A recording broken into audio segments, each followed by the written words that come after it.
Yuppie, everybody, good evening. How's everyone doing tonight? Give me just a quick second. I made some testing with the microphone to see if it works. And let me just double check if everything is running well on the stream.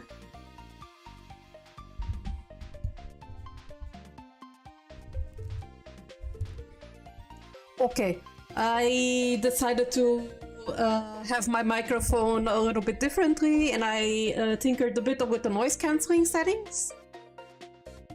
I think this should work for today. I hope the noise cancelling is working better than last time.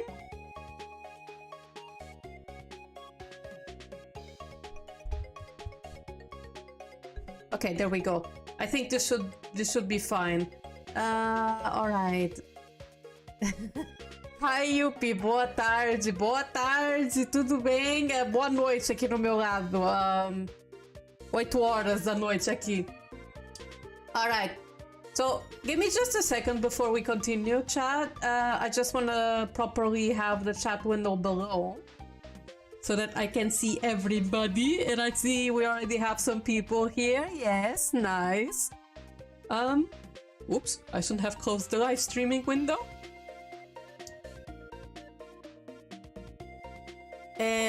Alright, there it is. I just wanted to have the stream running on the side on my YouTube tabs just to be sure that everything is running well. Alright, first we need to turn off the audio. Sticky, stop! No potty! No potty, no! My cat is already trying to attack the carrots that I brought for snack. That I brought as a snacky. Where's the desktop audio? There it is. Alrighty, we are all ready. Let me know if the audio sounds a bit crunchy, because this time I actually went out of my way and manually updated the drivers and NVIDIA and everything, and it turns out that I got echo removal out of it, so, and noise removal. So let's see if that fixes the problem a little bit that we had last time. God, it really makes me so sad that the audio for last stream was so bad, because we had some of the best clips that I had recently. But, alright, where did we leave off yesterday? Last time... Oh my god, it's been a while since I streamed Umineko, isn't it? It's, Alright, what happened? Right, Erika was bullying Maria, and we saw a little bit more of Federine, and we saw one of the most basic tricks that Beato did. How to... with a little magic with the windows and everything.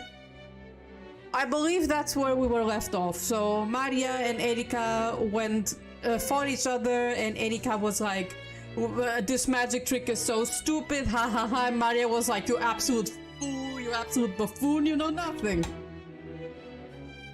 And I suppose this is where we are.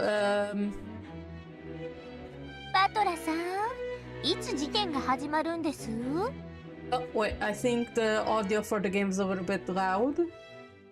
I think this should work. When isn't Erika bullying people? Good question, Umineko. Good question.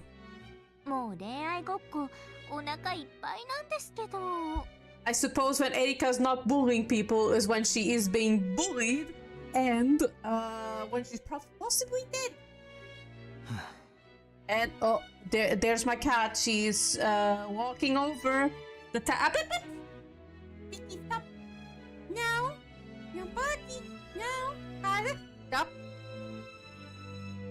She tried to eat my microphone cable again. Okay, there she is. She has went and is now sitting on my printer.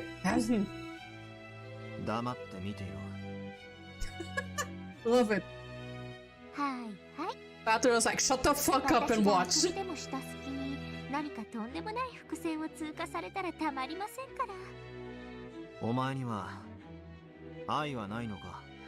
Oh, wait. Is it just me or is there a little bit of glitching going on?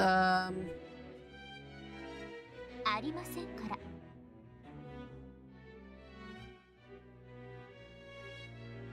Just me? Erika laughed coldly and stared down at the two on the game board. Bather watched her quietly. Erika thought she felt a touch of pity in his gaze, and she averted her eyes uncomfortably.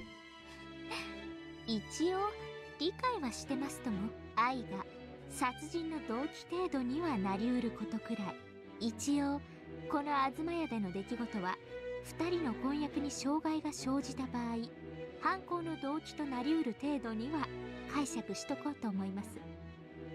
まあ赤くない言葉でいくら愛をささやこうとも全ては幻ですが。Damn. Damn, alright then. She doesn't believe in love. お前は魔女に証拠が与えられなかったら人も愛せないんだな。くだらない恋愛トークはやめてください。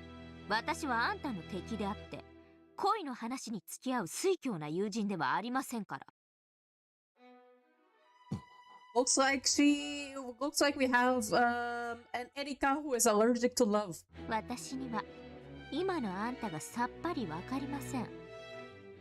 一体あんたは何を悟ったってんです？あんたとベアとは罵り合い殺し合う関係だったはず。It was love. そのあんたが何の真相に至ってベアトに対する感情を変えたんですか？まさか殺し合うライバル関係から恋愛感情が芽生えたとか。 Listen. バカなこと言い出さないですよね。 Listen, Erika, have you heard about something that's called enemies to lovers trope? It's a very popular one. エリカ卿、ゲームの進行を続けさせましょう。退屈な恋愛シーンなどとっとと終わらせるに限ります。ほんとそうですね。口を挟んで失礼。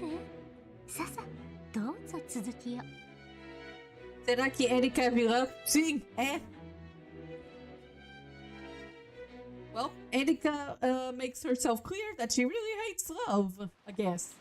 She's like, no, not into this. Ew. シャノンです。戻りました。うん。今日の日誌はまだだな。はい。Yes, my beloved. すぐに提出します。Alright, right, I forgot. We also found out last time that George is an incel. カノン君。 Or was an incel. Sorry, he was. God, that revelation had me like, what? Okay. He really is the nice guys finish last kind of guy, and it kills me. Shannon had already noticed. There was a silvery glint coming from the ring finger on Shannon's left hand. では、私は先に休む。 He's like, I'm out of here. 何かあったら構わず起こすように。 Please do not hesitate. Well, I hate to break it to you, my guy. Wait, I want to turn down the volume a little bit because I realized the game song was very long. Alright, there we go. Oh wait. Now we're good to go. My headset's volume spinner isn't working as splendidly as it used to before, so sorry about that, you guys. Genji disappeared off to the waiting room. After that, only Shannon and Kanon remained. 時間をくれてありがとう。あとは私が控えてるから、カノン君ももう休んでもいいよ。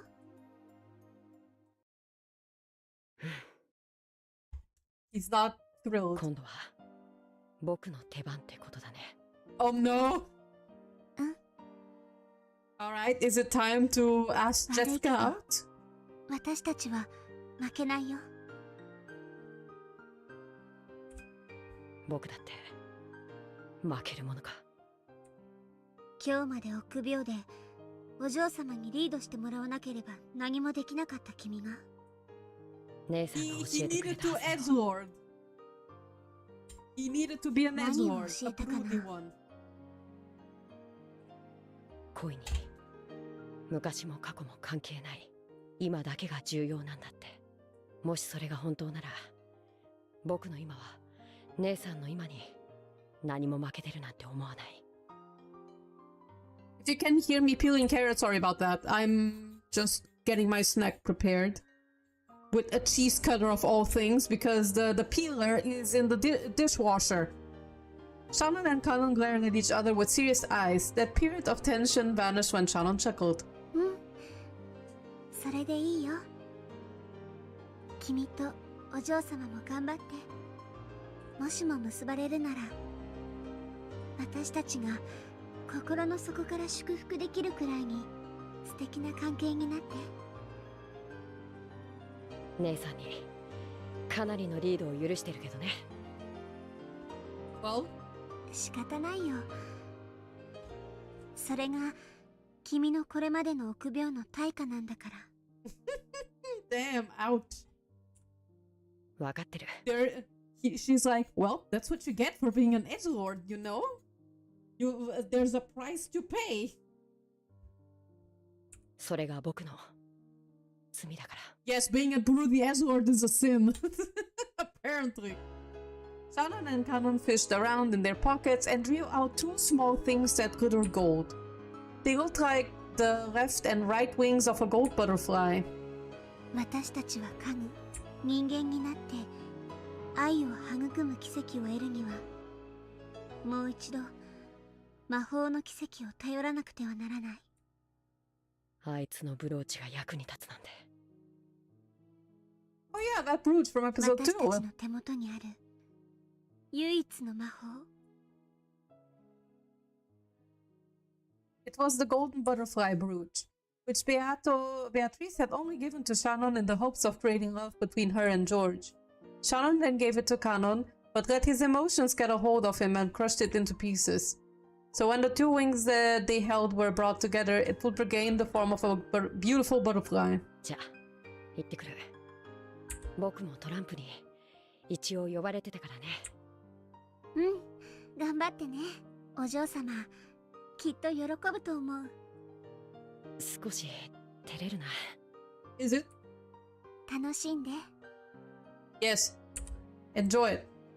Spend your good. Shannon was like, enjoy it while it still lasts. What is better, to be born good or to overcome your incel nature through great effort? Yeah, well, I don't know, the latter, I guess. Ainda mais ainda que eu já vi na minha vida. Kanon left the servant room. He went to go see Jessica and tell her what he had determined to do. Shannon quietly watched him go. The fragment of the brooch and the engagement ring left off a gold and silver glint. 懐かしいぞ。あれは確かにわらわがシャノンに与えたもの。In episode 2, yes. カノンが踏みつぶして以来、どこへ紛失したかと思っていたら、まだ持っていたのか。Wait. I don't need to capture the cursor. Capture. Transparent. No, don't capture frame rate. There we go. Alright. Sorry about that.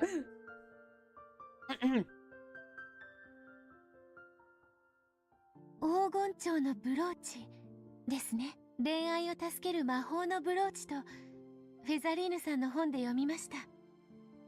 That had been the first time that Beatrice, witch of the forest, had interacted with a human and given them her power.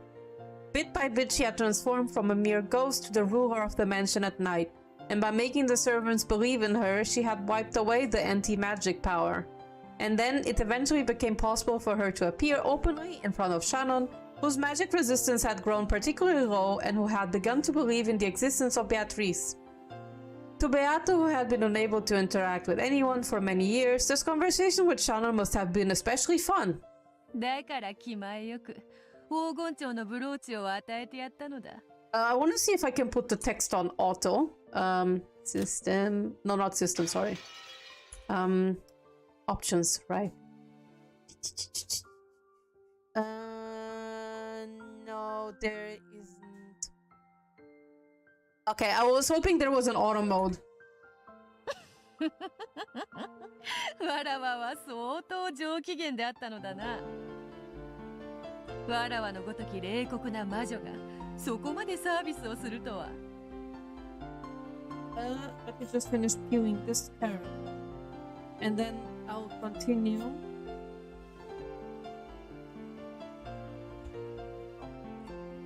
でも素敵です。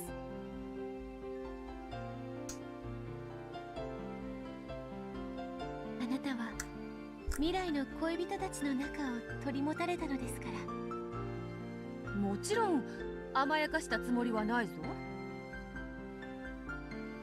わらわの魔力を抑えつけてきたあの肉々しい霊境を割ることと引き換えだ。I wanted to do something else. Hold on. What is it? No? Ah, there it is. I had to remind which hotkeys were the ones that I was using. そのおかげでわらわは一気に力を取り戻すことができたのだから。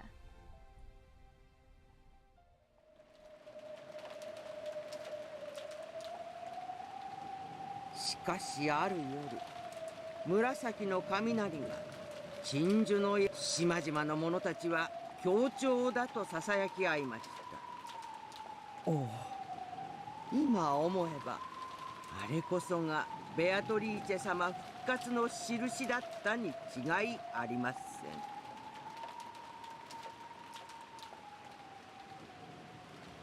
Hero, hi, an inspired name. How are you doing? Kumasawa had the rest of the night off, so she had let Erika talk her into drinking a bit, and was chatting about the legend of Akoji, Kishima, and Beatrice in a happy, tipsy mood.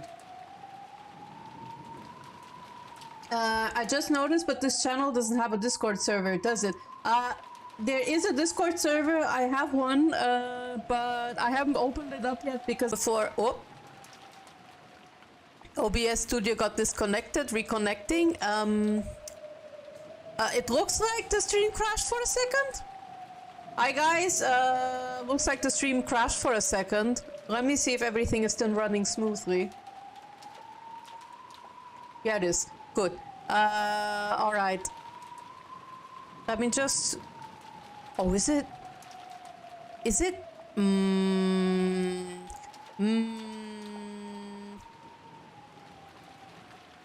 Okay, never mind. I think everything's okay. Sorry about that. Where was I? Yes, I do have a Discord server, but I haven't really opened it to the public yet because currently I am at a therapy clinic, first of all. Secondly, I still want to like tinker with some stuff. Especially because some channels I want to make like Patreon access only. I've been like in the sense of when I relaunch my Patreon, I obviously will have tiers there for my art and stuff. And I want to like integrate the same rewards that I would post on Patreon in like channels on Discord servers. So basically if you are like, I don't know, you go into the $5 tier or the $10 tier or whatever, the work in progress post that I post on Patreon would appear also in a specific channel on Discord. And I'm still like tinkering with that. That's the reason why I haven't posted the Discord server openly yet, because I'm also haven't really picked mods yet. I haven't chosen mods yet to like help me with the server when I open for it. But when I do, I will post it like on the community tab, or I'll announce it on video or something. But just so you guys know, there is a Discord server in the works, and soon it will be up in public. Alright, Erika would nod from time to time, but besides this, she listened in complete silence. She actually she wasn't actually taking notes, but she was gathering information on the whiteboards inside her head. And then she frowned as though noticing something out of place and held up her hand. ちょっとストップを。はい。その鎮守の社は悪事島の悪霊を封じるために旅の修験者が建立した。そうでしたね。ええ、そうでございます。Okay, we're getting at. 神通力をお持ちだったということで、その力を鏡に込め。霊鏡として社に奉納し、悪霊を封印した。少し違和感を覚えます。悪事木島の悪霊を封印する社がどうしてベアトリーチェも封印するんです？ Actually, she makes a solid question. はあ、それはその霊鏡の神通力が。なるほど。東洋の悪霊も西洋の魔女も OK の便利な霊鏡だったからというわけですか。わかりました。She's basically like, oh, I get it. It's a Deus Ex Machina. すっきりはしませんが、そこは折れることにしましょう。しかし、どうしてベアトリーチェが蜘蛛の巣も嫌うのかわかりません。According to the legends, the evil spirits of Akujishima despise spider webs. So they were apparently used as wards against evil in the surrounding islands. In fact, spiders are a useful bug.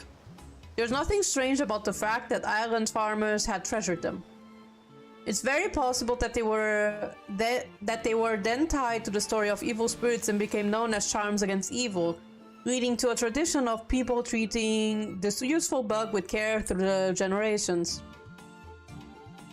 しかしそれ、悪事木島伝説の話です。そもそもベアトリーチェの魔女伝説の発祥は、この島に引っ越してきた後宮金蔵がミステリアスな黄金伝説とそれを授けた魔女という名の愛人を吹聴してから始まったものです。Guru capitalism indeed. Oh man, do I know that feel? つまり悪事木島の悪霊と黄金の魔女ベアトリーチェは本来全く異なる存在のはずなんです。Within the next month or two, like sometime in June or mid-May, I'm going to start doing freelance work, so hopefully this might mean more time for streaming also. 設定が同じになっています。さてはて。The evil spirits of Akuji... Sorry. I've finished doing my girl. Please proceed, ladies. I'm reading a girl. Evil spirits of Akujishima couldn't stand spider webs, so neither could Beatrice. That sort of reasoning has been applied all over the place. When it was pointed out that this was strange, Kumasawa was lost for an answer. 金蔵さんの書斎のドアノブはサソリの魔法陣が描かれていて、それは西洋魔術では魔除けを意味する。だから西洋魔女のベアトリーチェはドアノブに触れられない。これは理解できるんです。でもクモの巣に限ってはベアトリーチェが嫌う理由がありません。 I'm going to assume it's just because she's a butterfly. 私の知る限りでも西洋魔女の苦手なものにクモの巣があったという記憶はありません。むしろクモは魔女の仲間や眷属では？ Oh yeah. She's like, I have watched an anime called Soul Eater. I would know. There's like this witch called Arachne who has this kingdom called Arachnophobia. You know? Erika about to ask like, so how about you? Have you watched Soul Eater? And Kumasawa was like, the what eater? 思うに悪事木島伝説の悪霊と魔女伝説のベアトリーチェ、この2つの異なる伝説が少し混交しているように思います。いいえ、混交どころか融合かもしれません。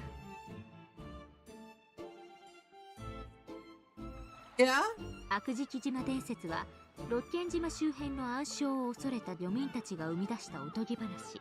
I see, okay. It was in response to the Patreon rock channels. I mean, well, in that case, all I can say is I need money to eat. I need money to eat.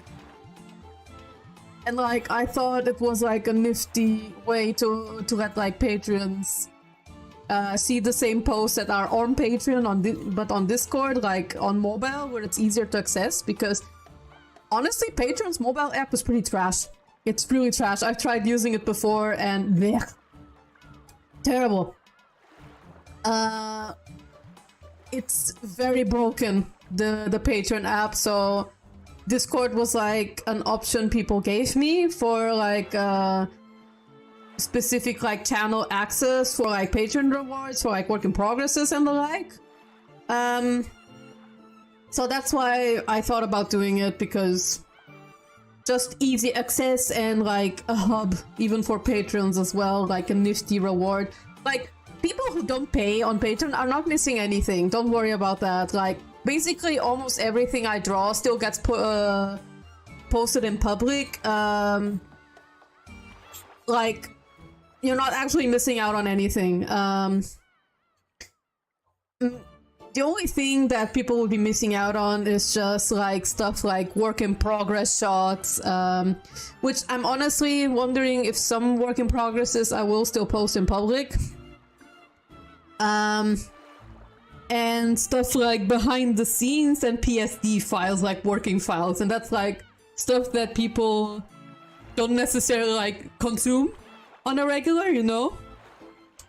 So it's like basically what I can say is my Patreon is more like a tip jar if you want more from me and a way for you to help me eat.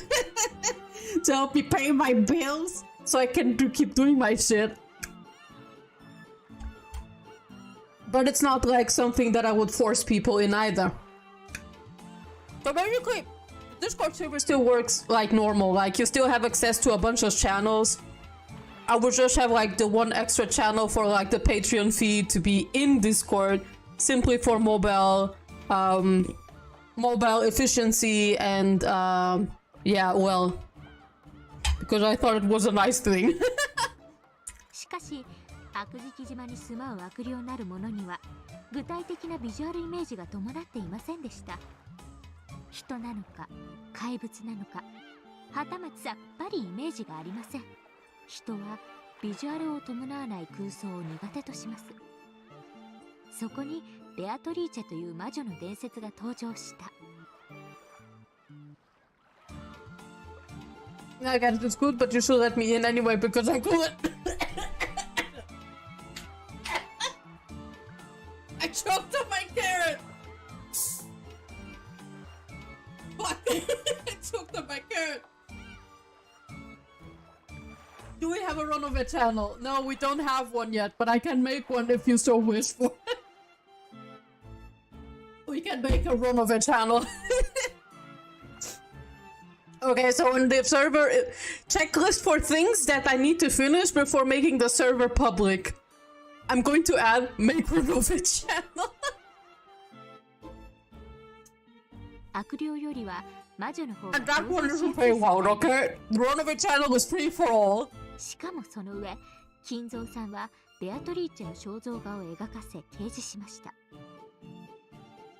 つまり悪食島伝説の一番の弱点、たたる悪霊のビジュアルイメージが初めて保管されたわけです。そこからいつの間にか2つの伝説が混じり合っていってしまったのではないでしょうか。Okay. どうでございましょうね。Masawa, you are sweating. She's like, fuck. この老いぼれには少し難しい話にございます。She's like, oh shit, Erika's onto something. Masawa laughed to smooth it over, wiping away a cold sweat. She might have seemed confused, but she actually did understand what Erika was saying. In truth, she had been vaguely aware of how the legend of Akujishima, which had been around before Shiromiya Kinzo had come to Rokenjima, and the legend of the Golden Witch, the story of the woman who had given Kinzo a vast quantity of gold, had both transformed. She didn't want to acknowledge it, but she knew. The setting where Beatrice hated the spirit mirror and spider webs. This has been based on the ancient legend of Akujishima. I also just realized I have more room to appear to be a bit larger. Hold on. I can be a tiny smidge larger. Okay, there we are. I will continue reading. I really hope that the glitches that I'm seeing at like the corner of my eye are just my impression. ベアトリーチェを自称する人物がいたとして、彼女が本当にクモの巣を嫌うのぜひ聞いてみたいものです。触れるとどうなるんでしたっけ？ Okay, to be fair, these visual glitches that I'm seeing from here and there are from like my second monitor, which is like a tall monitor. It's like an old one that I need to replace, and it has been known to screen tear. So maybe I should just brush it off. 魔女の眷属は雲の巣に触れると More about the minions? やけどを負うそうですから Cancele por tudo, Erika. Vai ser cancelada. By the way, did you check out Italian openings like I suggested? Oh fuck, I forgot! You know what? I'm gonna do it right now.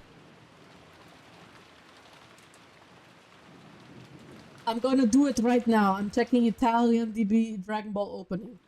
Italian Dragon Ball. Let's see.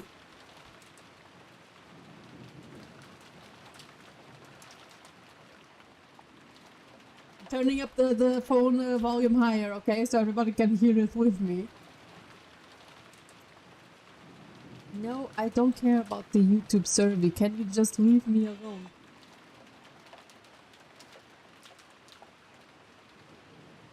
Oh wait, I don't think you can hear it because of the noise cancelling.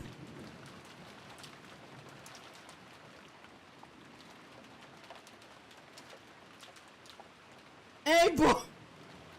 Hey boy! The song's kind of nice though.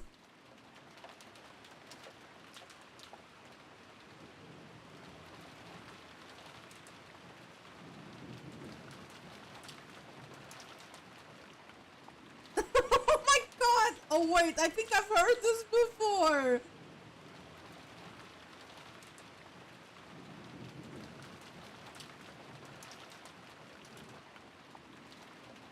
Oh my god.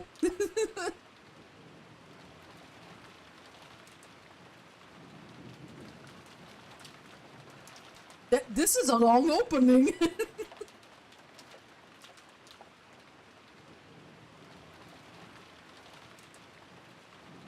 We're 1 minute in.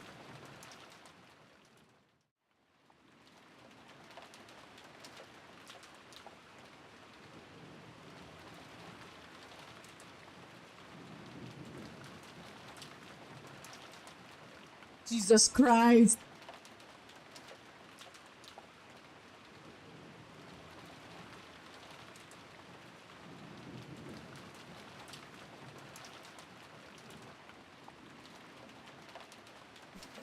Pretty funny.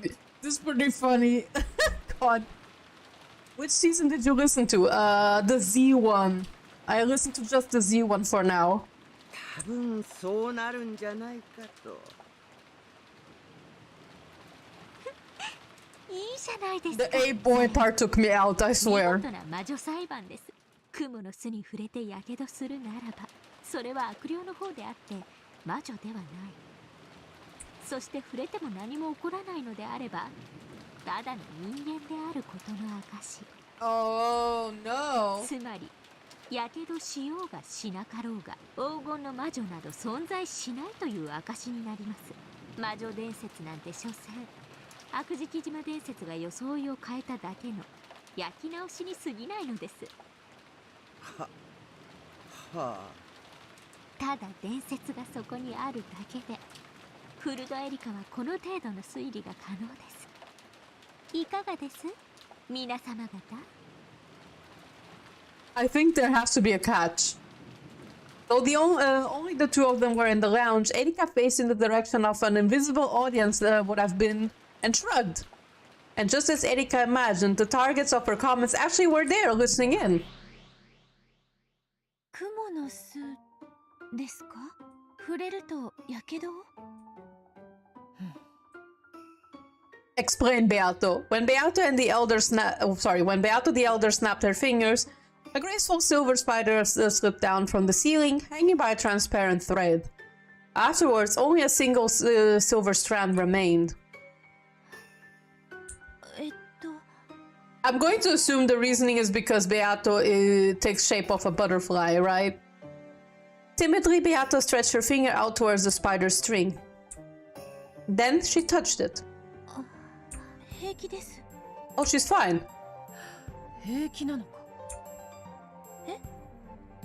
The what part? You mean like about Dragon Ball? Oh, the part where they say "Hey boy" in the opening. I lost it.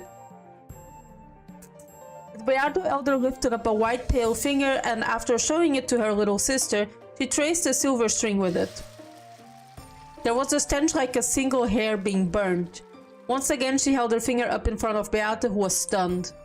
There was a thin burn line, as though someone had traced across it with a razor.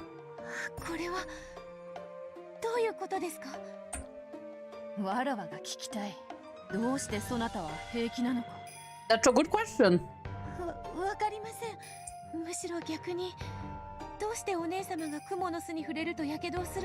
No, I'm not sure if you got the right song. Well, I did write Dragon Ball Z Italian opening. わからぬ。わらわが自らの存在を意識した時からそういうことになって。ではお姉様は Beato hesitated. However, the question was clear. 違う。わらわは悪食島の悪霊などではない。わらわは六軒島の夜を支配する魔女ベアトリー。どうしてこの島の太古の悪霊と同じ弱点を持つのかはわらわにもわからない。苦手なのは蜘蛛の巣だけですか？エリカとやらが言うように金蔵の書斎のドアノブもダメだ。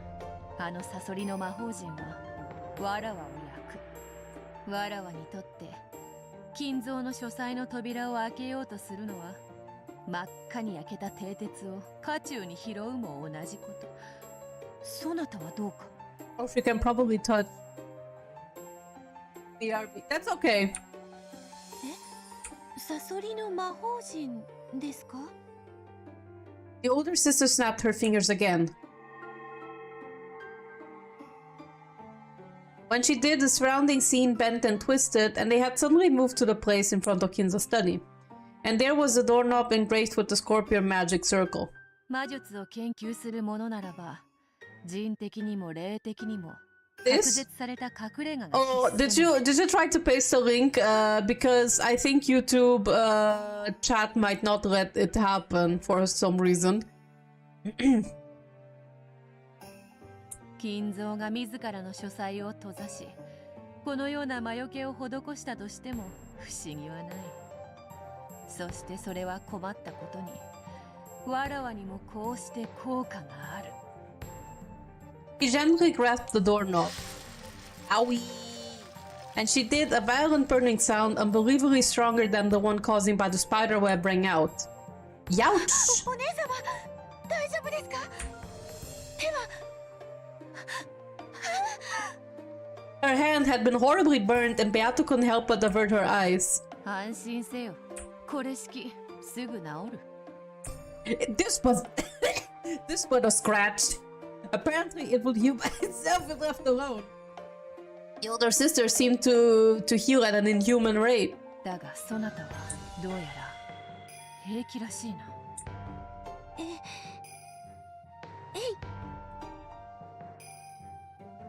She timidly poked the doorknob. Oh my god, she's so cute. What the fuck? Nothing happened. Slowly, she touched it with her entire palm, but she felt nothing but a pleasantly cool sensation. 不思議だ。そなたはわらわの分身であるにもかかわらず、わらわとは様々なものが異なっている。逆にドアノブに触れても平気です。お姉様のような火傷を負ったら、私は簡単には治らないと思います。まるで普通の人間のようであるな。はい。Maybe we'll find out how she became a witch. 自分が魔女だとはちょっと信じきれていません。私にはお姉様のように魔法を使うこともできないし、不思議な火傷も、そしてお父様は私を偉大なる魔女の生まれ変わりだと信じてくださいましたが、私にはそれが信じられなくて。そなたは何者なのか。 I think that's the question we need to answer for her to become Beato. 私はベアトリーチェ。お父様のために生まれてきました。お姉様は？わらわもまたベアトリーチェ。金蔵に魔法にて黄金を授け、その後も魂となって島に縛り付けられている体を失った魔女である。私たちは一体何者なんでしょう？わらわと違い、そなたは体を持つ存在のように見える。Oh, like Kumadori and Beatrice that we saw in episode 3? Something like that? そうなんですか？エリカとやらの話を聞いて、わらわはふと思った。魔女であり、魔法が使えるが、体を持たぬわらわと、そして魔女であるが、魔法は使えず、肉の体を持つそなた。わらわたちはやがて一つになり、掛け合った部分を埋め合って、本当のベアトリーチェとして完成されるのではないだろうか。You must perform the fusion dance.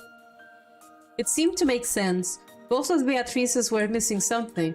If they became one, then they would surely be very close to the Beatrice that Battler desired. 試してみるか。手を出せ。The older sister slowly raised her palm and held it out before Beato. The large burn from a second ago really had started to heal already. わらわたちは一つになれるかもしれぬ。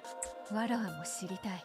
そなたと一つになることで未来のわらわを知りたい。Touch hands. Beato also raised her hand slowly, and the two hands touched. But nothing happened. Perhaps this meant that while they were fated to become one eventually, the time had not yet come. わらわにとって雲の巣が苦手なのは Can you see the link this time? No, unfortunately not. しかしそなたは Maybe just give me the title of the video and the user who uploaded it. 同様にそなたは自分が生まれてきた理由をお父様のためだという。そのお父様というのはどうやら後ろ宮バトラのことらしい。わらわも年に数度しか訪れぬ稀な客人である彼のことは知っているが、その稀な客人の彼とそなたというわらわにどのような接点があるのか理解できぬ。わらわたちは互いをもっと知るべきに違いない。そうですね。私たちは互いを知り合うことで本当に大切なことに至れる気がします。その向こうにいるのが一なる未来の Okay, I'll check it out in a second. Hold on. いや、それこそがわらわたちのあるべき正しい姿に違いない。I'm gonna type it on my phone. With their hands still joined, the two Beatrices worked to fill in the parts the other lacked and regain their single form. Bit by bit, Beato was walking down the path that led to the former Beatrice. Oh, what a fantastic scene. I really am excited to see where this will go because this looks like this episode will answer or at least go towards the direction of who is Beato and why are they connected to Battler? Sorry, why is she connected to Battler, not both Beatos? What did I want again? Right. Dragon Ball C. Sigla. Yeah.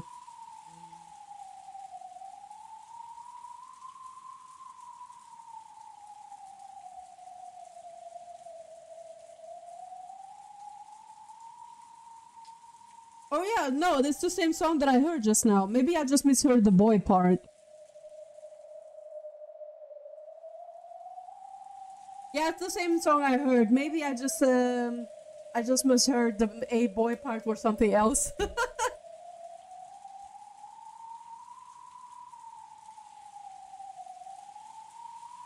Because I only had one part of the headphones off my ear, so maybe that's why I misheard that part. Oh yes, perfect Beatrice. Yes, indeed, the perfect ultra Beatrice. Also, hello Millennium Master 18. How you doing? And yes, ooh, Beatrice Samba. I could hear the eerie sounds of wind and rain. Once again, I hazily regained consciousness on top of the bed. The finger that the witch had bitten off was attached to my hand. That's not to say that it was all an illusion. But my finger was now attached. After all, the pain and the teeth marks as though a witch had bitten it were still there. And yet the window which I had supposedly smashed had been fixed as though it had never been broken in the first place. How can I escape from this creepy room? Well, if only you QA'd your board, Battler. If only. This is why you don't dismiss the quality assurance area. Speaking from someone who has worked in the game industry for these past 3 years. Do not dismiss QA, you will regret it deeply. Why am I locked up in this eerie room all alone? I want to get out. I have to get out. Please let me out. Oh my god, very nice chain render. Oh, look at that shader. You think? Oh, Unreal probably didn't exist at the time, right? So, question: is this like a photo, like just edited around, or is this actually a 3D render with a shader on it? This door was sealed with a firm chain. I couldn't open it in a crack, but only enough to peek out into the corridor at best. Even getting just a fist through it would probably be hard. The window wouldn't budge either. It was no better than a bare prison window. The bathroom didn't even have a window. The only thing that could get out of there was the water that flowed out if you turned on the tap. Oh man, bathroom without a window? Gotta watch out for the mold, you know? No matter what I do, I can't think of a way out of here. I'll shut up in a place like this. I truly am a prisoner. Unless someone comes from outside to save me, I won't be able to get out for all eternity. In that case, can't I just call for help? Oh, there it is, the creepy music again. Yes, the tiny gap I can make in that door must exist so that I can call for help. But can I make the words come out? Earlier I tried to call out for help, but for some reason the words couldn't escape my mouth. God, out of all tracks in Umineko, I think this one is like the most eerie one, like the most where you get like hairs standing. Maybe I was just confused. I might have lost my voice in my haste and confusion. I'll open the door and make that crack appear one more time. The warm light of the hallway flowed in, making the darkness of the room stand out all the more. Though I couldn't hear any voices, I did feel something peaceful. I'm sure everyone's in the room at the other end of the hallway, chatting happily about something. If I can just call out, surely someone will come save me. Holding back some indescribable fear, I tried yelling once more.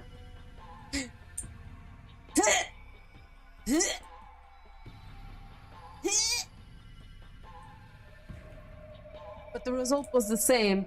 It was like trying to yell underwater.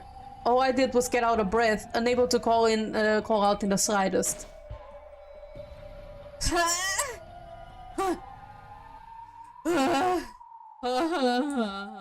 Even though I could say as much as I wanted, if I just grumbled to myself inside the room. Whenever I tried to make my voice reach outside, I choked and was unable to say anything. I understand.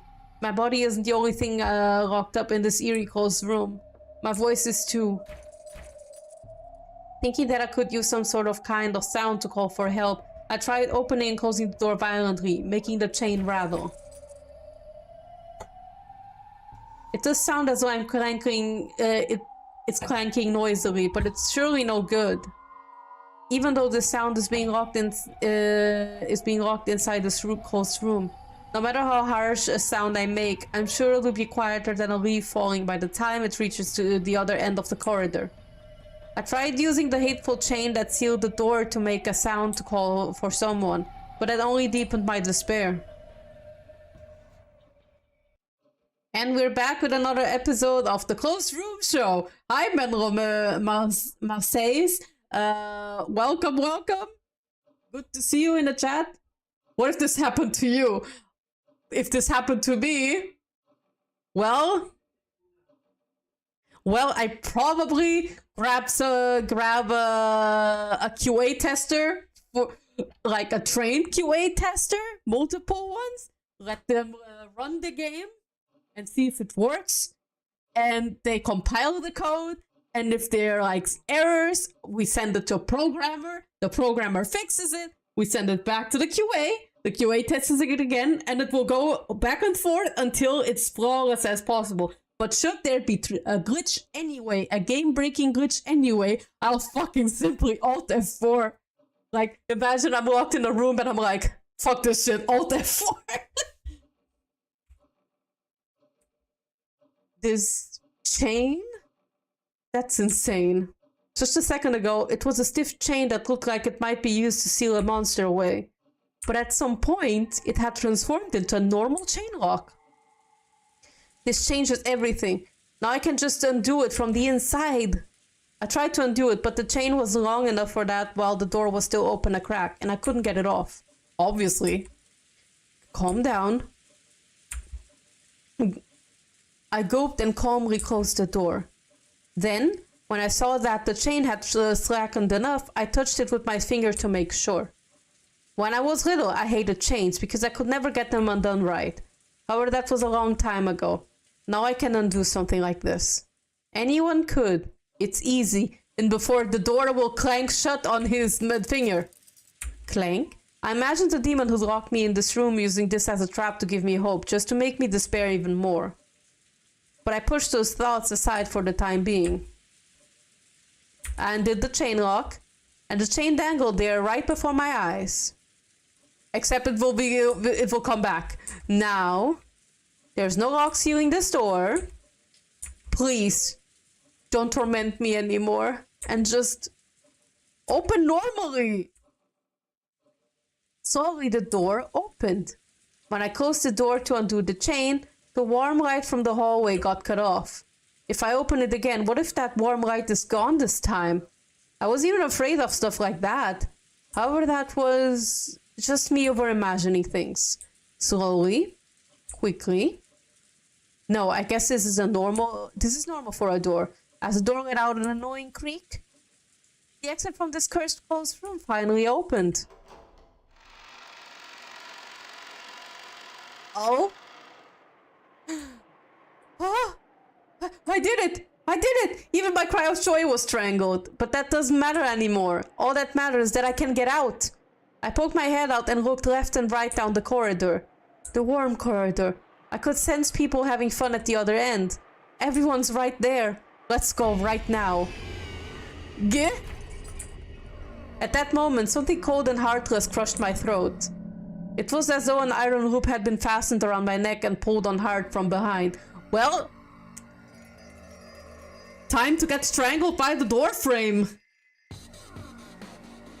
That's insane. Oh my god. Oh my god. Really had to hit me with that one. Hello chat, UP, happy time zone. Hi Tsuki, how you doing? Good to see you. Battler is getting strangled by a door, how you doing? Or at least I assume it's Battler. No, not as though. Without my knowing, at some point, a thick metal collar had been fastened around my neck. When did this happen? When I turned around, I despaired even more. Out from the inner side of the door I had just opened, a thick chain had extended and attached itself to this collar I was wearing. I pulled on it, but it didn't even budge. When I shook it, the whole door creaked. What? What the hell?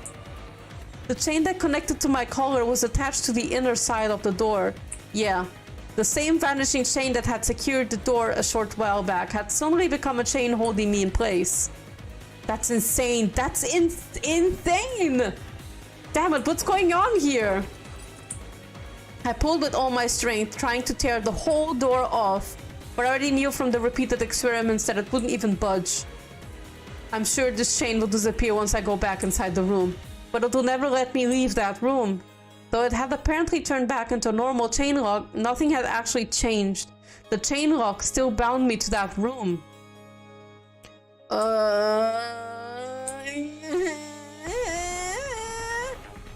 Tears flowed down my face. I pulled with all I had. It was completely useless. No matter what I did, it never tear it loose. And I wasn't even permitted to call for help. I felt a confused anger at how the demon had mercilessly made me think that I'd escaped for just an instant. But no matter how much I yelled, no voice came out, and no one on the other end of the corridor could hear me. Then, I noticed an odd stain on the wall of the corridor. It wasn't a stain. They were letters traced out by a finger that had been covered in red paint. Those letters, which looked like they'd been drawn in blood, answered my biggest question. The chain lock must be set. You're allowed to unset it, but it must then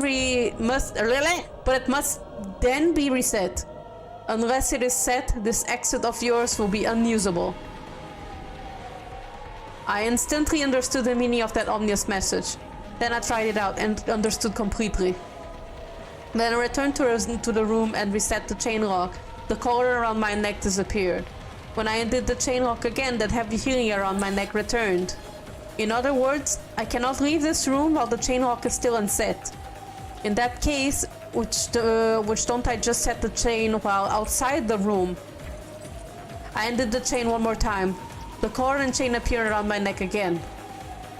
I stepped out into the corridor and closed the door behind me, leaving only the slightest of cracks. I stuck my hand through that crack, grabbed the dangling chain, and tried to reset it somehow. Damn it! Even though it was so easy to do from the inside, why is it so hard to do from the outside? The gap needed to be wide if I wanted to manipulate the chain well. However, that made the chain too short to reach. To make the chain reach just a bit further, I'd have to close the door a little bit more. But if I do that, there won't be enough gap to fit my hand in. Of course, that was perfectly natural. Chain locks are made to be used from the inside. That would be completely pointless if I could just set and unset them from outside. That's why the length of the chain is specifically chosen to prevent anyone from setting or unsetting it from the outside. Then, can I use some kind of hard and thin tool? If the gap of the door is just a finger's width cross, there's more than enough for the chain to reach. If I could just bend the wire hanger so that it fits through the crack and work the chain with that... That's right, there's a closet just to the side of the door. Could there be some hangers in there? Found one! Oh, thank God! A single cheap-looking hanger, like one you might find in a laundry room, was hanging there. Really? I'm pretty sure that when I last looked a short while ago, nothing like this was in the closet. Oh, who cares? Quickly, quickly! I twisted the wire hanger, bending the end with the tip around. I formed a loop at the end to grab at things with, making for a sort of burglar's tool. I then dashed out into the corridor again and closed the door almost as far as it would go. My wrist could never pass through this. However, if I close it this much, the chain should have extra length to spare. If this crack is large enough for me to stick the hanger through, now it's just a matter of technique. If I keep trying, it'll definitely be able to do it eventually. I'm certain of it.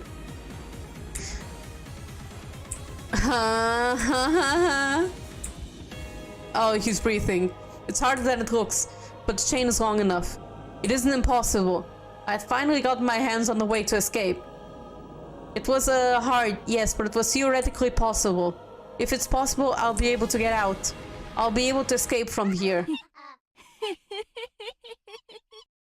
Oh, that's burn. At that moment, I felt a heavy weight on the far side of the door.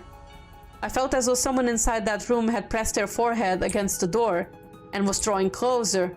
And she, the witch, had left. Then I felt a powerful and strange force on the wire hanger. Is she trying to grab it away from me? Yeah, right, like hell I'll let go. Like hell I'll let my one key out of here get stolen while my guard's down.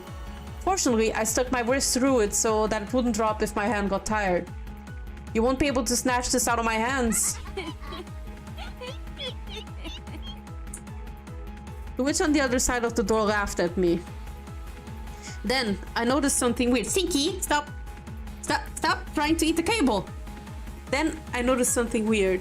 I looked at my left hand, which had pressed against the door to hold it in place. And between the fingers of that hand, I could see something red. They were red letters. I realized immediately. At some point in time, even more bloody letters had drawn on the door.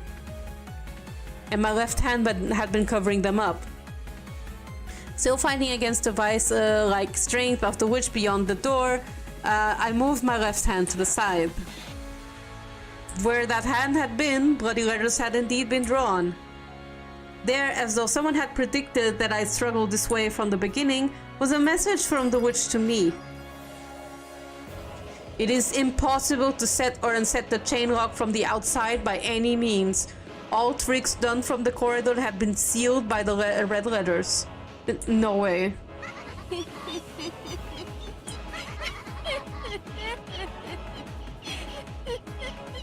Damn, Burn.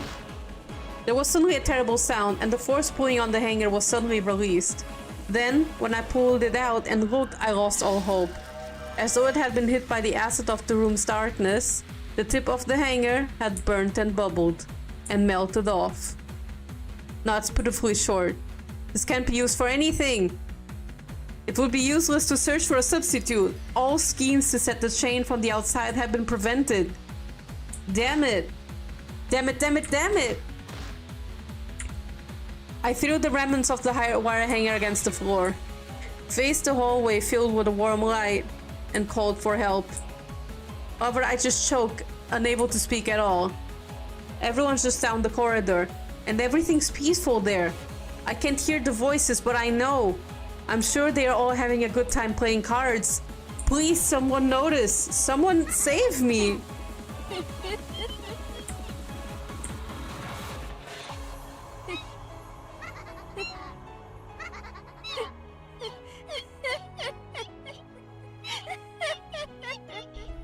I want to know who's laughing with Burn, though. People sure like yanking Battler's chain constantly. Oh yeah, sure, apparently. Stinky, what you doing? Yeah!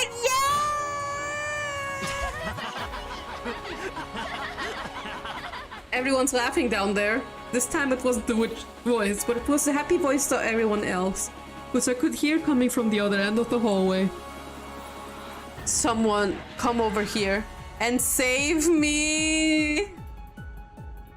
Well, doesn't it suck to be Battler, I guess? This is what you get for skipping on the QA?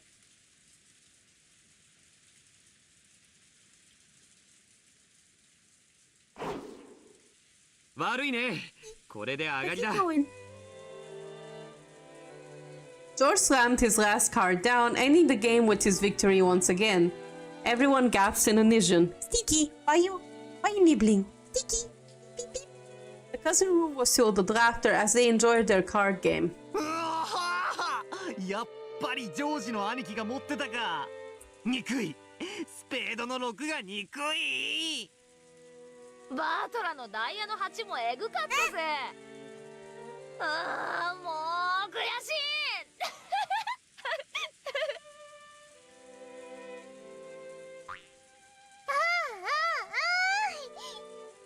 Hey, remember how Battler's sorcerer outfit has the cool cape with a stylish gold chain clasp on it? Yeah, what about it?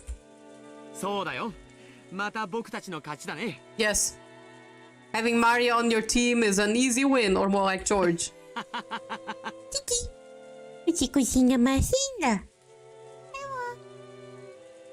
My cat is sitting right in front of me. Maria couldn't really hold her own in an all-out battle, so she teamed up with George, which was why she was celebrating victory. Welp. Kanon wins and let his cards drop to the table. The game of servants between Kanon and the cousins had been a fierce battle. Sticky, what you doing? Normally they would take things easy since Maria was there, so this sort of game was rare. Kanon had started taking the game seriously, unwilling to lose. George and Butler had responded and the battle had grown fierce. Tiki, stop. Unlike Butler, who was carefree enough to enjoy it whether he won or lost, Kanon's mood changed drastically with every victory and defeat. It was less of a dislike for losing and more he just wasn't used to playing. He wasn't used to trading a few wins and losses with his opponents. So he took even losses within a game seriously. Shit, Sticky! Stop!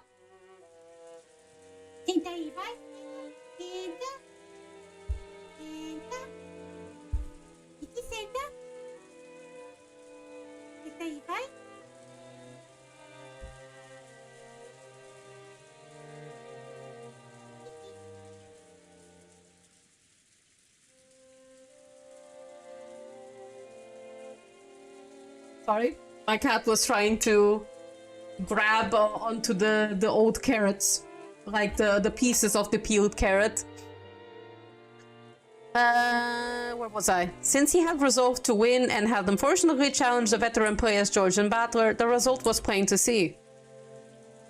As Kanon slumped his shoulders, Jessica slapped him on the back. 惜しかった惜しかったでも楽しいぜ本気で戦うのはね本気だろうとそうでなかろうと結果が負けでは何の意味もとんでもない本気で戦った結果の負けならすがすがしいもんだぜいい加減に戦っての負けじゃ本気出してたら勝ってたうんぬんで未練タラタラでしょ I'm very glad that Jessica's having a great time. そうだな全力を尽くしたやつは言い訳しないそして結果に関わらず爽やかなもんさそうだね Like Beato? そしてそういう人間が一番怖いのさ Well, depending on what situation that is. 必ず何かを学び成長するからね確かに僕は臆病だから何も学ばなかっただから未だに未熟なんだ I'm furniture, so any dreams I might have are pointless, because he rigidly believed that he distanced himself from everything, shutting himself away. However, during that same time, Shannon had undergone many life adventures, and now her hand was resting on the door separating furniture and humans. The old Kanon would only have seen this card game as a way to pass the time. However, the new Kanon was now capable of gaining something new from this experience. That's probably what it means to grow. Furniture is nothing but rot with the passage of time. The ability to grow is a privilege given only to humans.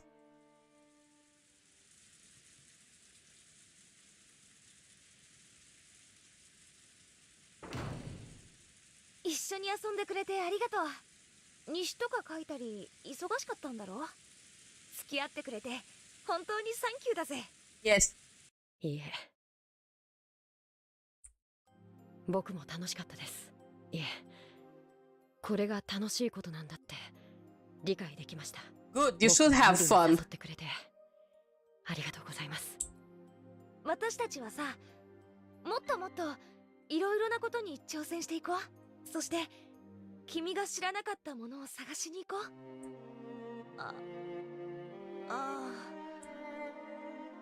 うそれでさっきの話だけどさ Yes. ギターとか興味ない Oh yes, time for Kanon to join the い band. や別に無理にとは言わないけどその Yes, do it. Join the band. きっと難しいでしょうねまあね Look at his face. I can't handle this. Look at it. What was the screen cap? There. でもさそこは丁寧に教えるし練習は私も付き合うからまあ言うほど私もうまくないんだけどね At first, Kanon was scared that he might make a complete fool of himself if he touched a musical instrument for the first time in his life. After all, he knew that screwing up like that would make him feel bad. However, Kanon was starting to learn. 初めてで下手なのは当たり前です。それから逃げてたら永遠に何も学べない。何にも至れない。そうさ。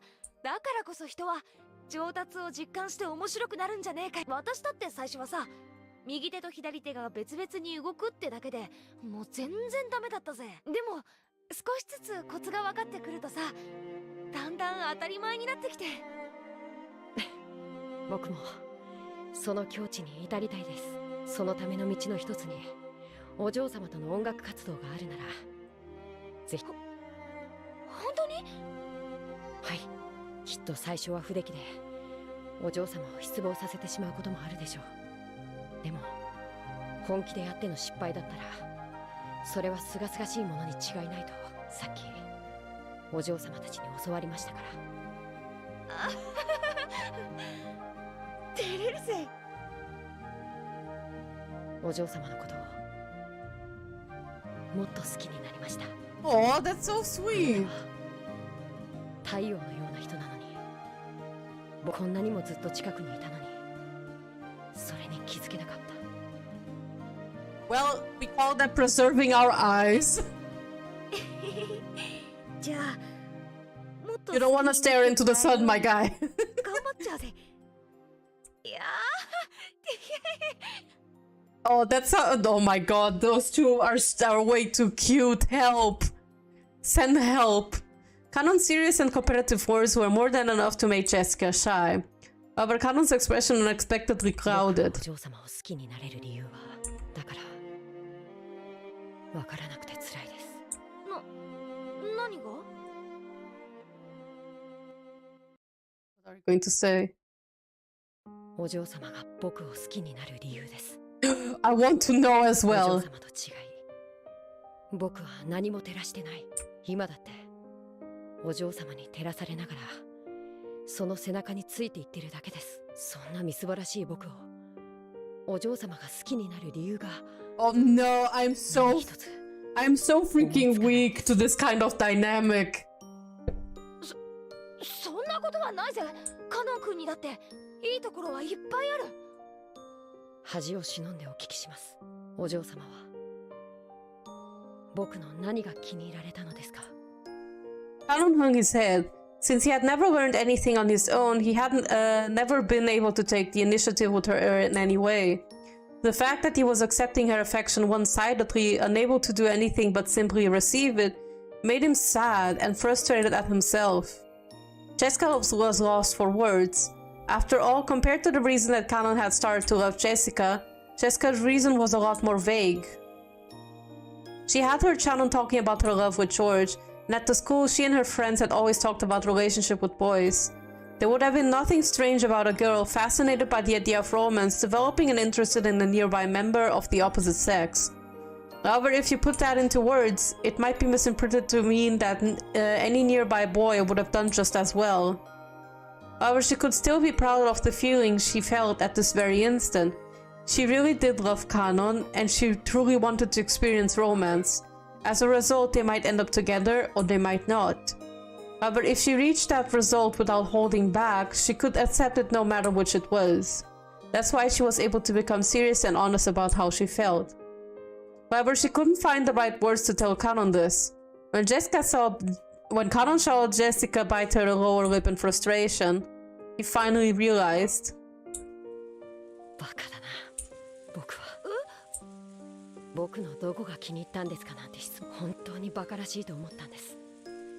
自分に本気じゃないから自分のことさえ理解できてない証拠なんだ。そんなことをお嬢様に言わせようとするなんて僕は最低だ。そんなことないよ。 In this ship, Jessie is the one who turns into a car. Fuck. Oh my god, man. Menlo, you got me with this one. Fucking sekai o kakume o chikara o. Oh my god, Utena is like my favorite anime of all time. There is literally no anime in this world that I love more than Utena. And I've rewatched the movie so many times.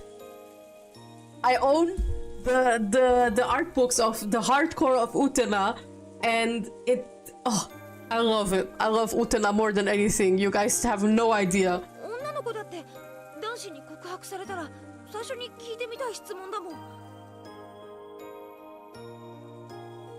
自分のどこを気に入ってくれたのって。それを相手に尋ねる時点でそんな未熟者に気に入ってもらえるようなものが Oh my god, Canon, please. わけがない。 Please. いや、そうじゃなくて。Are you surrendering to Shannon? Jessica panicked, trying desperately to explain how she felt. However, Canon was calm, and then he spoke. だから僕がお嬢様を好きになるように、お嬢様にも僕を好きになってほしい。そのために僕は自分を変えていくことにします。今はまだこんな自分をお嬢様に好きになってもらえるとは到底思いません。でもいつか必ず。ああ、絶対素敵なカノン君になれるよ。私がベタベタに惚れちゃうくらいの素敵な男の子になれる。私はそれまでずっと一緒にいるから、時間なんていくらでもある。 Do we? ただ時間がそうないのが悔やまれます。 Well, he knows what's up. 家具の話をするとお嬢様が悲しまれます。でも話さなければなりません。そしてそれは僕が本気で戦わなければならないことでもあるので。何の話？家具だから恋ができないとか、そういう話ならもう聞きたくないよ。カノン君は家具なんかじゃない、人間だよ。はい、だから人間になろうと思います。ですがまだ家具なんです。ならなろうよ、人間に。She's like, simply just upgrade. Like, freaking Google, like, go in the search bar and write, like, check for updates. I know the internet connection is pretty bad when there's a storm, but, you know. かつて魔女は教えてくれました。この世の一なる元素、それは愛だと。それはこの世に住まう人間は当たり前のように享受できるものです。しかし家具として生み出されたこの世ならざる身には当たり前ではないのです。その当たり前でないものを得るには魔法か奇跡が必要なんです。 In just the same way that Ne-san and George-sama would never have ended up as they have without borrowing the power of that golden butterfly brooch. さっきからこれがわからないの。何がわからぬというか聞かせよ。今回のゲームが始まり、短くない時間がシャノンやカノンの恋への決意に割かれてきたわ。Almost as if we're touching on episode 2. Like more and more I'm starting to think that episode 6 is a semi-answer arc to episode 2. それ自体は自らを家具と蔑んできた少年少 I 女 mean, episode 1 was pretty much a huge...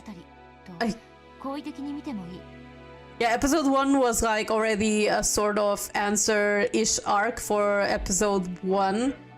And I only say ish because not everything has been answered for, and I like that. I like that they didn't like explain everything.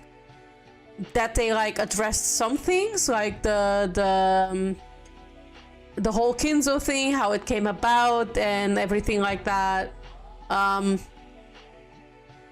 And where was I? Yeah, with episode 2, it seems like to touch upon some of the questions that you have in episode 2, but not like explain everything bit by bit, and I like that. I like that Ryukishi isn't like literally explaining what just happened. Kind of like with the Higurashi, original Higurashi question and answer arcs, like, sure, you could say that Miyakashi is almost like a word-for-word answer arc from Watanagashi. You could say that, I guess, but I wouldn't really consider it as such because you see a lot more. But like Tsumi Horoboshi being like the answer arc to, which was it? The last one? No, Tsumi Horoboshi was a question arc, right? Or was it an answer arc? It was an answer arc. Sorry about that.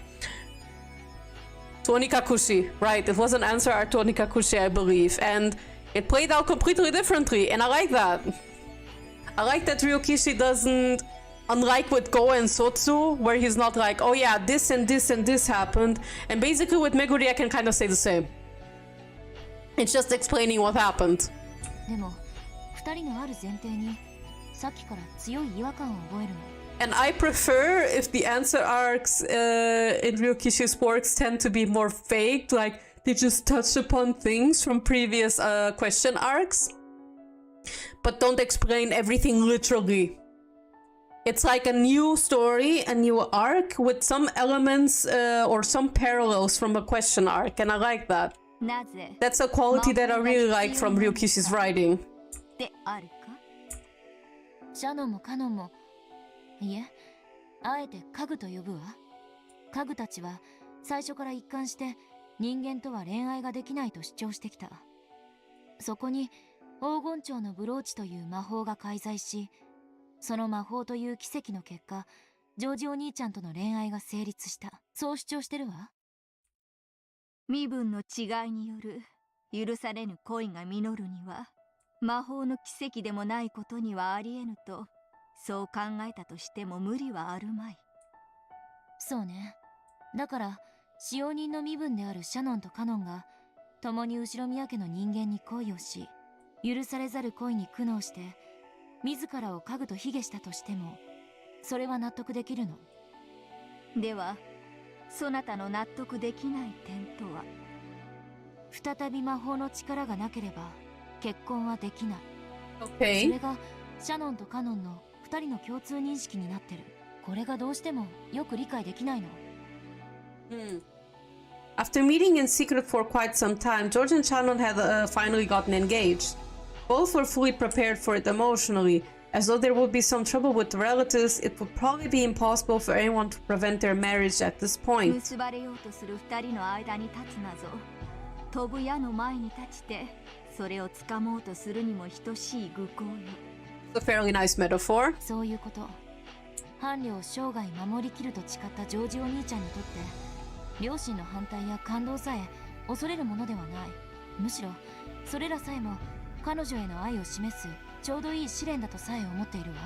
つまり2人は必ず結婚する。誰も拒めない。そして2人は婚約を快諾した。誰にも拒めない。幅馬に蹴られてなんとやらであるな。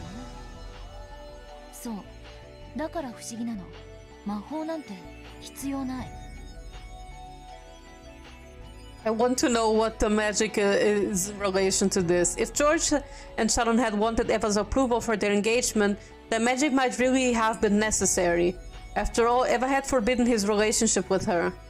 No matter how much George spoke on Shannon's behalf, the chances of Eva being convinced were very near zero. If that were the case, it would be understandable if they'd wanted a magical miracle to make Eva acknowledge that engagement. しかしジョージお兄ちゃんはきっぱりと誓ってるわ。両親に婚約を認められなくても構わないと。そう。2人の婚約を阻む理由は何も存在しないの。そしてそれはシャノンだってよく知ってるはず。なのになぜ彼女はこの順風満帆の婚約を受けたこの夜になおも魔法の奇跡を祈るの？ Oh, does it have something to do with getting out of this island alive? 魔法の奇跡を得なければ家具たちの主張であるな。つまりこういうこと。シャノンはジョージの婚約を受けているけど、魔法の奇跡がなければ成就されない障害が残っていると知っていることになる。そしてその障害は2人の努力では取り除けないとも。だから魔法という奇跡が必要。どうして魔法がいるの？ I think it really does have something to do with them leaving Rokkenjima. 結ばれるための他にどんな奇跡が必要だっていうの？ふむ、なるほど。Because only one can leave, that's the thing. Betharine listened to Anju's interpretation, smiling in a satisfied way. And from what I understand, Kanon wants to cherish Shannon, and I think he'd remain in Rokkenjima, while Shannon wants to leave and forget Kanon and everything from Rokkenjima and leave it all behind. So I don't think this has something to do with leaving the island, now that I think of it, because Kanon doesn't necessarily want to leave, right? Federine listened to Anja's interpretation, smiling in a satisfied way. Apparently she had already reached that conclusion and enjoyed watching Anja finally manage to do the same. そしてその疑問はカノンにも向けられるわ。ジェシカお姉ちゃんとの恋路は始まったばかりだけど、二人の気持ちはまっすぐ、何の障害もないわ。黄金蝶のブローチの力なんか関係なく、もう恋仲に慣れてる。何年もの交際を経て、やがては結婚に行き着いても何もおかしくない。こっちも障害は何も存在しないのよ。クラウスと夏日に結婚を認めさせようと思わない限り、こちらもまた魔法の奇跡は必要なさそうであるな。そういうこと。シャノンの生き方を見て、カノンもまた生き方を変えた。そして素直な気持ちを伝え、ジェシカお姉ちゃんと二人で恋路を歩み始めた。必要ないのよ、もはや魔法は。片思いの相手になら恋のおまじないも必要かもしれない。でももはや両者は相思相愛、意思も疎通できてる。なのにどうしてその上魔法の奇跡が必要なの？ Why indeed? That's a very big mystery. Both furniture were in a relationship of mutual love. There shouldn't have been any need for a miracle any longer. So why do they still desire some miracle? Does it have something to do with their servant position?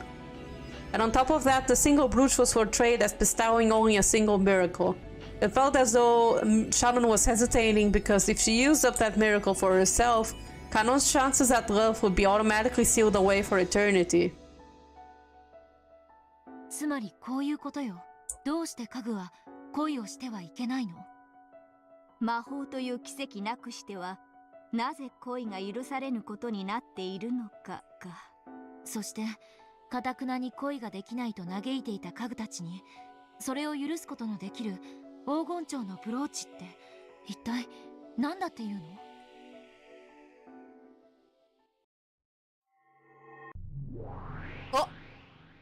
もちろん魔法の結晶であるぞ。ただし多くの魔法と同様に反魔法の毒素で焼かれもする。Alright. つまり魔女や魔法を信じる者にしか効果がないということなんですね。その通りだ。よってわらわと交流することができたシャノンにはその効果を発揮した。Can Shima become human? Oh shit! Yeah, now available in your nearest GameStop. しかしもしシャノンがそのブローチを砂浜に落とし、何も知らぬもそのものが反魔法の毒をまとっていたら、ブローチの魔法は力を発揮できない。そういうことだ。